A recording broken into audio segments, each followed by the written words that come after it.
CPIM এর প্রতীকে যিনি দাঁড়াবেন তিনি জিতবেন। তো এ বিষয়ে আর একটা কথা বলে রাখি, সিপিএম রাজ্য নেতৃত্ব গোটা পশ্চিমবঙ্গতে যে কটা সিটকে পাখির চোখ করে দেখছে তার মধ্যে এই ভগবানগোলা বিধানসভা কিন্তু অন্যতম। তো আমরা আছি এখন ভগবানগোলা বিধানসভাতে, আর আগামী কিছুদিনের মধ্যেই যেহেতু নির্বাচন ঘোষণা হয়ে যাবে, তো এখানে আমরা পেয়ে গেছি ভগবানগোলা বিধানসভার গতবার বিধানসভায় সিপিআইএম এর প্রার্থী এবং সিপিআইএম এর জেলা কমিটির সদস্য কামালদাকে। তো কামালদার কাছে এখন আমরা জেনে নেব যে এই বিধানসভার মানুষ কি চাইছে, আগামী বিধানসভায় কি হবে বলে মনে হচ্ছে এই ভগবানগোলা বিধানসভাতে। বামপন্থীরা কি ঘুরে দাঁড়াতে পারবে? বিষয়টা হচ্ছে নিশ্চিত পারবে, নিশ্চয় পাবে, কারণ এখানে যিনি বর্তমান বিধায়ক আছেন তিনি হচ্ছেন একজন তোলাবাজ। আচ্ছা। তার ডানে পাশে যারা আছে তারা হচ্ছে কন্ট্রাক্টর, প্রমোটার আর কাটমানি আর আইপিএল জুয়েরিরা তার আশেপাশে সব রয়েছে, সবসময় ঘোরাঘুরি করছে। এবং ভগবান গোলাই একেবারে সবকে আপনি একেবারে রাস্তা তৈরি থেকে লাইট, জল, বিদ্যুৎ, এমনকি জমি বেচা কেনা, বাগান, এমনকি পদ্মা থেকে মাটি কাটা, দৌরাত্ম, এন কেউ নাই।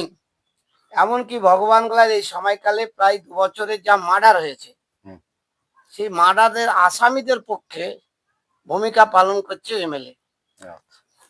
এমনি এমনি করছে না, নৃশংস হত্যা আছে, মহিলা থেকে শিশু, বৃদ্ধ পর্যন্ত হত্যা আছে এই 2 বছরে প্রায় ভগবান গোলায় 22-23 জন। এই মার্ডারের একেবারে নির্যাতিত মহিলাদেরকে মেরে ঝুলিয়ে দিচ্ছে, আর তাকে এখানকার পুলিশকে এমন ভাবে নিয়ন্ত্রণ করছে, সেটা হচ্ছে আত্মহত্যা বলে যা চালাতে হচ্ছে। এবং এখানকার যারা পঞ্চায়েত সমিতি কর্মকর্তা তারা এইসবে যুক্ত হয়ে যাচ্ছে। ফলে এমন কিছু নেই যেখানে যুক্ত নাই। তাহলে সবচাইতে যেখানে বেশি, যত বেশি কাটমানি পাচ্ছে যে কাজে, সেই কাজটা বেশি গুরুত্ব দেখাচ্ছে। আপনি শুনলে অবাক যাবেন যে একটা টিউবওয়েল আমাদের পল্লী গ্রামে তা 5 থেকে 8,000 টাকার মধ্যে, 5 থেকে 7,000 টাকার মধ্যে কমপ্লিট হয়ে যাবে। সেইখানে মিনিমাম 21,000 টাকা থেকে একেবারে 1,20,000 টাকা পর্যন্ত বিল করেছে। তার পোস্টার, মমতা ব্যানার্জির ছবি সহ সেই কপি আছে। তাহলে কিভাবে দুর্নীতি হচ্ছে? আমার পাড়া আমার সমাধানের নামে। এবং শুধু তাই নয়, তাদের নেতা কর্মীরা তো এসে সমস্ত সুযোগ সুবিধা নিয়েছে। তারপরে মার্বেল ওই যে পাম্প, সোলার পাম্প, একেবারে তাদের মেম্বার প্রধানরা, তাদের আত্মীয় স্বজনরা একেবারে একজনে দুটো 3টে 4টে করে নিচ্ছে। এবং এমনকি জানেন তো, মাঠে বসাচ্ছে, মাঠে বসিয়ে দিচ্ছে। জমি যেখানে ক্ষেত আছে সেখানটাই বসিয়ে দিচ্ছে তৃণমূলের কর্মী নেতা, সরকারি টাকায়। তার বিল হচ্ছে 99,000, 1,20,000, 41,000। এই যে ভয়ানক দুর্নীতি, এবং এমন কিছু কিসে নেই, এই দুর্নীতি রন্ধে রন্ধে জড়িয়ে আছে। না কামালদা, আপনাকে এই জায়গাতে একটা প্রশ্ন করছি যে দুর্নীতির কথা বলছেন, কিন্তু মানুষ কি দুর্নীতিটাকে ভোটের ইস্যু হিসাবে দেখছে? অবশ্যই দেখবে না, কোনো প্রতিদিন রাস্তায় চলছে মানুষ, প্রতিদিন তার জীবনযাত্রা দিয়ে অবলোকি করছে। আপনি ভগবান গোলাতে প্রায় 1 থেকে 150 রাস্তাঘাটের অবস্থা খুব খারাপ, খুবই খারাপ, ভয়ঙ্কর খারাপ। এমন কিছু রাস্তা আছে যেখানে চলাচল অযোগ্য। আপনি ভগবান গোলায় চলে যান, এই যে ভগবান নিমতলা থেকে চন্দ্রবাংলা রাস্তা ভয়ঙ্কর খারাপ। আপনি চলে যান দাঁড়াকান্দি মোড় থেকে একেবারে চরভাবপুর পর্যন্ত। আপনি ভগবান অনেক চলে যান একেবারে মশাস্তুলা অঞ্চলের সাতডাঙ্গা পাড়া, এখনো মাটির রাস্তা। কুটিরামপুরের রাস্তা। আপনি চলে যান ইসাপুর থেকে বাগড়াহাট রাস্তা। আপনি চলে যান একেবারে 2 নম্বরে একেবারে বালিগ্রাম থেকে একেবারে আমাইপাড়া পর্যন্ত, আবার পলাশবাটি ঘাট পর্যন্ত, রানীতলা থেকে পলাশবাটি ঘাট, একেবারে খড়িবোনা থেকে একেবারে জীবনপুর, একেবারে হয়ে একেবারে কামারিপুর হয়ে একেবারে এই হোসনাবাদ পর্যন্ত। কি এমন কোন রাস্তা নাই যে খারাপ নাই, ভয়ঙ্কর খারাপ। কিন্তু কাজ এবং হচ্ছে একটা না। পাহাড়, পাহাড় পর্বত। শুধু তাই না, আপনি এখানে 7-8টা ঘাট আছে, ফেরিঘাট, সে হুম, ঘাটে তোলাবাজি চলছে চার ভাবে তৃণমূলের এরা। হুম, তাহলে ঘাট হচ্ছে এখানে, এমন কিছু বিশেষ গুরুত্বপূর্ণ ব্রিজ আছে যেগুলো হওয়া দরকার। হরিরামপুর ঘাটের ব্রিজ, হুম, আখরিগঞ্জের ব্রিজ, তারপরে মোলাডাঙ্গের ব্রিজ, ভালো।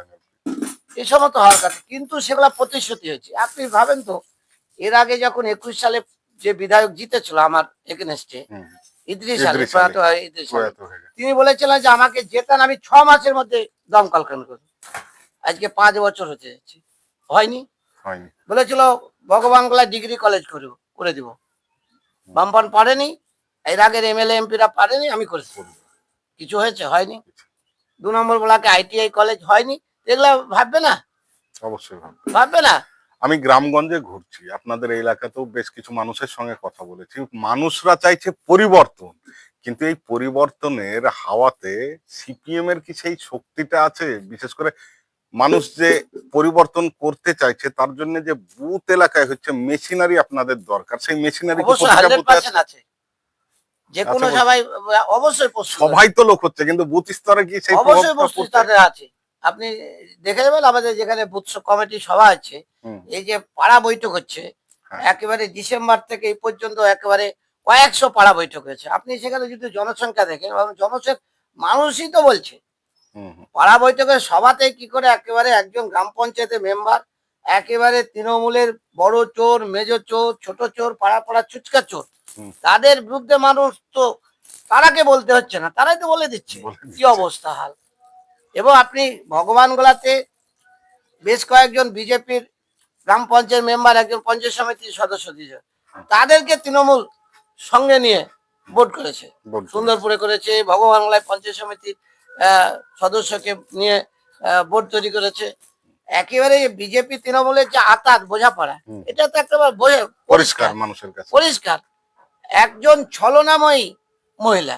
আপনি এই যে দেখবেন, এই যে ভোট এসআর নিয়ে যে ভোটে আন্ডার জুডিকেশন আছে, হুম, আপনি খোঁজ নিন ব্লক গুলাতে গিয়ে, এই যে যুব সাথীর যে নাম ফর্ম নিয়েছে, হুম, আপনি, আমি দায়িত্ব নিয়ে বলছি, যাদের আন্ডার জুডিকেশনের নাম আছে তাদের ওই আইডি, ভোটার কার্ডের আইডি নাম্বার দেখে যাদের আন্ডার জুডিকেশন আছে, তাদের নাম এন্ট্রি হচ্ছে না।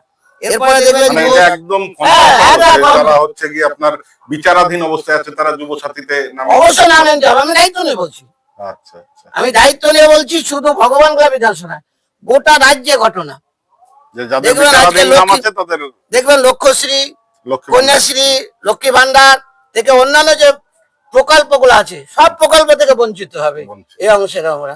শুধু 21 থেকে 40 না, একেবারে এই যে বৃদ্ধ, বার্ধক্য ভাতা, প্রতিবন্ধী ভাতা, যাদের নাম আন্ডার জুডিকেশন আছে, তারা কেউ পাবে না। হ্যাঁ, একেবারে পরিষ্কার একটা ছলনাময়ী মহিলা, যে বলছে আমি বিজেপি বিরোধী, হুম, ভিতরে এতে বাইরে, আর প্রকাশ্যে তিনি ভিতরে ছাড়াতে। আপনি ভাবতে পারেন মালদাতে ডিএসআর, জমি রেজিস্টার একটা ডিএসআর, হুম, যাদের আন্ডার জুডিশন আছে তাদের জমি রেজিস্ট্রি করা যাবে না। হ্যাঁ, হ্যাঁ, এটা বড় এটা কত একটা বড় এটা তো রাজ্য সরকারের দায়িত্ব। রাজ্য সরকার, এটা এই কেন্দ্রীয় যে যে সরকারের প্রকল্প, কোনো কেন্দ্র সরকার এখানে ব্যাপার নাই, হুম, এখানে বিজেপিরও ব্যাপার নাই যে বলবে এখানে বিজেপি সরকার আছে, এখানে পঞ্চায়েত সমিতি, জেলা পরিষদ আছে।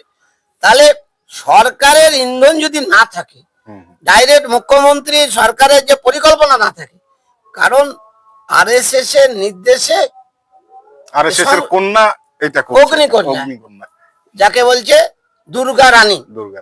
দুর্গা রানী আরএসএস এর ভাষায় যে দুর্গা, মোহন ভাগবত দুর্গা রানী, দুর্গা রানী আরএসএস এর এজেন্ডাকে কার্যকারী করছে, ওকে দিয়ে সমস্ত বাস্তবায়িত কিছু করা। বাস্তবায়িত করছে।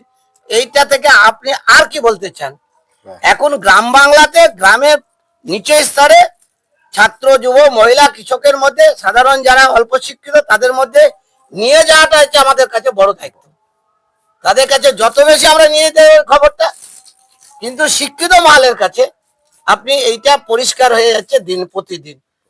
আজকে যুব সমাজ, আজকে ছাত্র সমাজের ভবিষ্যৎ একেবারে শেষ হয়ে গেল, শেষ হয়ে গেছে। একটা প্রজন্ম ধ্বংস হয়ে গেল। আজকে যাদের বয়স 40 থেকে 50, 50। এই 15 বছরের মধ্যে গ্যাপ। তার আগে যাদের 25 থেকে 40 বয়স, এই অংশ কত লক্ষ হতে পারে বলেন তো? আপনি এই যুবশ্রী ফর্ম ফিল আপ থেকে বুঝতে পারছেন যে কিভাবে বেকারত্ব প্রায় পশ্চিমবাংলায়। এই সংখ্যাটা দেখছিলাম 1.5 কোটি 2 কোটি হয়ে যাবে। হ্যাঁ, হবে তো। কারণ এই মমতা ব্যানার্জি বলেছে 2 বছরে 10 লক্ষ চাকরি দেব, হুম, সেও দুজনের চাকরি দেয়নি। আবার মোদি বলেছিল যে বছরে 1 কোটি চাকরি দেব, কোথায়? সেটাও দেয়নি। 1 লক্ষ চাকরি দেয়নি। তাহলে এই যে দুজনের বোঝাপড়া, এইটা তো মানুষ উপলব্ধি করবে। এবং জোরদার আন্দোলন লড়াই তো হচ্ছে, প্রতিদিন আমরা রাস্তায় আছি। তার মানে আপনি আশাবাদী যে আগামী বিধানসভা নির্বাচনে আপনাদের এই ভগবানগুলা বামপন্থীরা জিততে পারবে। অবশ্যই। এবং এ বিষয়ে বলে রাখি একটা কথা, সিপিআইএম এর প্রতীকে যিনি দাঁড়াবেন তিনি জিতবেন। জিতবেন। তো এ বিষয়ে আর একটা কথা বলে রাখি, সিপিএম রাজ্য নেতৃত্ব গোটা পশ্চিমবঙ্গতে যে কটা সিটকে পাখির চোখ করে দেখছে তার মধ্যে এই ভগবানগোলা বিধানসভা কিন্তু অন্যতম। তো কামালদা, অনেক অনেক ধন্যবাদ আপনাকে। দেখা যাক ভোটের পর কি রেজাল্ট হয়। নিশ্চিতভাবে বামপন্থীকে মানুষ করবে।